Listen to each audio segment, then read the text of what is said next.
सुपेला में एक अज्ञात महिला जो 2 साल से रह रही थी। महिला है जो बांग्लादेशी महिला है और अपने आप को वो छिपा के इलीगल रास्ते से आई थी। जो ये पैसा कमाती थी वो खुद के लिए भी इस्तेमाल करती थी और बचे हुए पैसे ये बांग्लादेश भेजा करती थी। आधार कार्ड उसने दिल्ली की एक महिला का यूज किया था। अपने परिजनों से एक ऐप है IMMO ऐप, इसके माध्यम से बात करती थी। कई बार ये बांग्लादेश भी अपनी परिवार वालों से मिलने गई है। मिलने के बाद ये फिर वापस भी आ गई। जून का महीना 2024, बांग्लादेश से खतरनाक तस्वीरें सामने आने लगी। हुआ ये कि वहाँ पर कोटा सुधार आंदोलन शुरू हुआ। वहाँ के विश्वविद्यालय के छात्रों ने विरोध प्रदर्शन किया कोटा सुधार आंदोलन को लेकर। उसके बाद वो प्रदर्शन हिंसक हो चुकी थी। हिंसा होने के बाद जून से लेकर अगस्त तक बांग्लादेश को तबाह होते न्यूज़ चैनल में दिख रहे होंगे और साथ ही वहाँ की तबाही जो हुई है वो तस्वीरें आप तक पहुँच रही होगी। उसके बाद भारत सरकार द्वारा ये फैसला लिया गया कि बांग्लादेशी जो घुसपैठी हैं, जो भारत में आके रह रहे हैं, उनकी जांच की जाए, सर्च ऑपरेशन की जाए, उन्हें निकाला जाए और उनके ऊपर कार्रवाई किया जाए। देश में लगातार उस घटना के बाद कार्रवाई की गई, जांच पड़ताल की गई। उसके बाद ये फरमान आया केंद्र सरकार से कि राज्य सरकार, तमाम जितने भी भारत में राज्य सरकार हैं, उन्हें भी ये फरमान दिया गया कि आप भी अपने राज्य में बांग्लादेशी अगर कोई रह रहा है तो उन्हें खोज कर उनके ऊपर कार्रवाई कीजिए। जिसे लेकर छत्तीसगढ़ की सरकार ने 28 अप्रैल को भी एक बैठक ली थी गृह विभाग में और गृह मंत्री विजय शर्मा भी मौजूद थे। जिसके बाद ये फैसला लिया गया कि छत्तीसगढ़ के तमाम जिले में STF की गठन की जाएगी, जो स्पेशल टास्क फोर्स काम करेगी बांग्लादेशी घुसपैठियों को जांच करने में, उनकी सर्च ऑपरेशन करने में और उन्हें बाहर निकालने की कोशिश की जाएगी और उनका एक डाटाबेस तैयार किया जाएगा। उसे लेकर गृह मंत्री ने एक बयान भी दिया कि अगर कोई अवैध तरीके से प्रवासी, बांग्लादेशी प्रवासी छत्तीसगढ़ में रह रहा हो तो वो सामने आके अपनी स्पष्टीकरण कर दे या वो इस प्रदेश को छोड़कर चला जाए। के तहत दुर्ग जिला प्रशासन ने भी STF का गठन किया। उसके बाद घुसपैठियों के लिए जांच की टीम बनाई, जिसमें एक मामला सामने आया सुपेला से।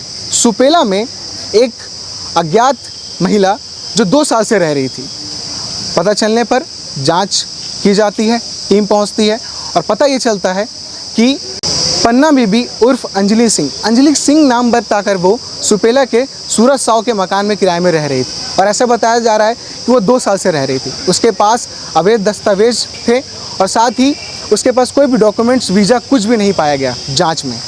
आपको बता दें कि जो पन्ना बीबी है ये बांग्लादेश से आई हुई है। ऐसा बताया जा रहा है कि पेट्रोपोल के नीचे से ये वहाँ से आई है, प्रवेश की है और प्रवेश करने के बाद ये सबसे पहले 5 साल कलकत्ता में रहती है।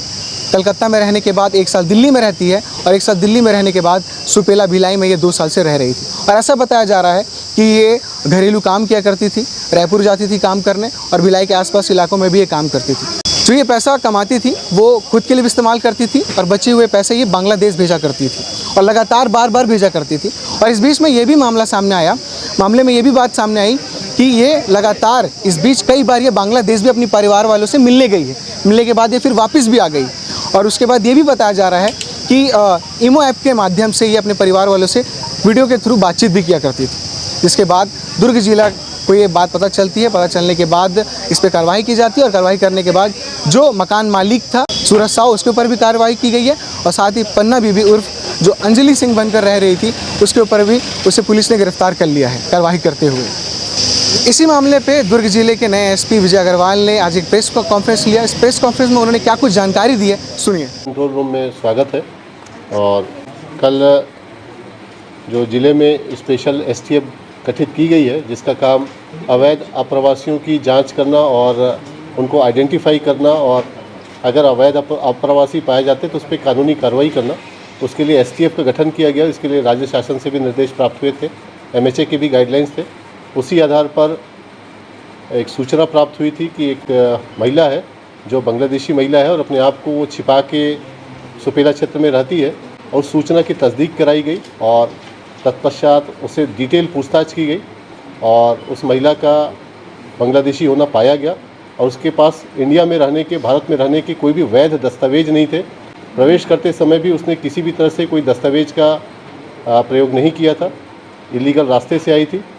वो लगभग 5 साल कलकत्ता में रही, उसके बाद 2 वर्ष वो दिल्ली में रही और विगत 1-1.5 साल से वो सुपेला क्षेत्र में निवासरत है। ये पूरी कार्रवाई STF द्वारा की गई और इस दौरान ये भी ज्ञात हुआ कि ये महिला अपने परिजनों से एक ऐप है IMMO ऐप, इसके माध्यम से बात करती थी इस ऐप की विशेषता है कि इसमें नंबर्स डिस्प्ले नहीं होते हैं और यहाँ जो भी वो रकम अर्जित करती थी उस रकम का प्रयोग वो कलकत्ता में अपने एक परिचित उसको देती थी, वो उस पैसे को बांग्लादेश उनके परिजनों तक पहुँचा देता था।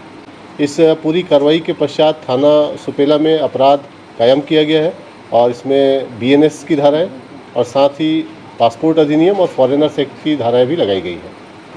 तो महिला यहाँ अकेली रहती थी और उसमें जिसने किराया में उसको रखा था उसने उसकी विधिवत जानकारी नहीं दी थी, उसके खिलाफ भी विधिवत कार्रवाई की जाएगी। क्या करती थी? क्या करती थी? घरेलू काम भी करती थी, बहुत ज़्यादा नहीं कमाती थी, लेकिन जितना भी अर्जित करती थी वो बांग्लादेश भेजती थी।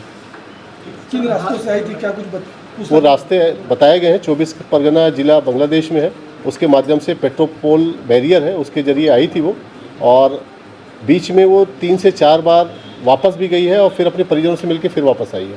सर, आधार कार्ड नकली से बनाया था, तो कैसे बनवाया कुछ जानकारी दें? आधार कार्ड उसने दिल्ली की एक महिला का यूज किया था और उसके जो फोटोग्राफ है उसको फेंट करके उसने एक अस्पताल से अपना इलाज भी कराया था, उसका भी डिटेल प्राप्त हो गया, अस्पताल से भी वो डिटेल लिया गया है।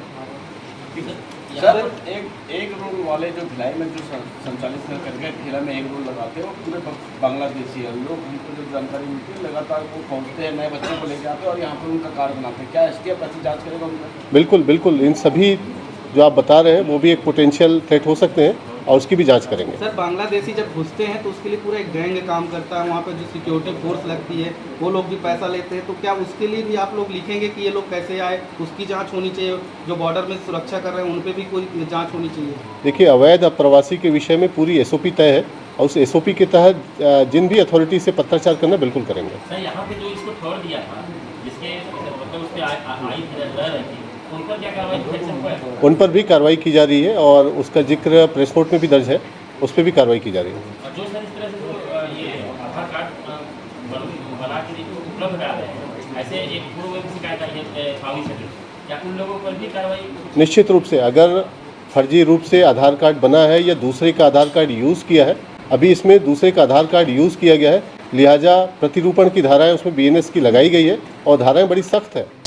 तो आपने सुना कि SP साहब ने क्या कुछ जानकारी दी। ये 2 साल से सुपेला में रह रही थी, उसके बाद ये लगातार एक ऐप के माध्यम से अपने परिवार वालों से बातचीत भी कर रही थी। इन तमाम बातों के पीछे, व्याख्यानों के पीछे एक सवाल भी ये खड़ा हो रहा है कि ये कैसे प्रवेश ले ली भारत के अंदर, साथ ही ये बार बार बांग्लादेश भी जाया करती थी। सबसे पहले ये पश्चिम बंगाल में रहा करी, 5 साल रही, उसके बाद ये अब सुपेला में रह रही थी।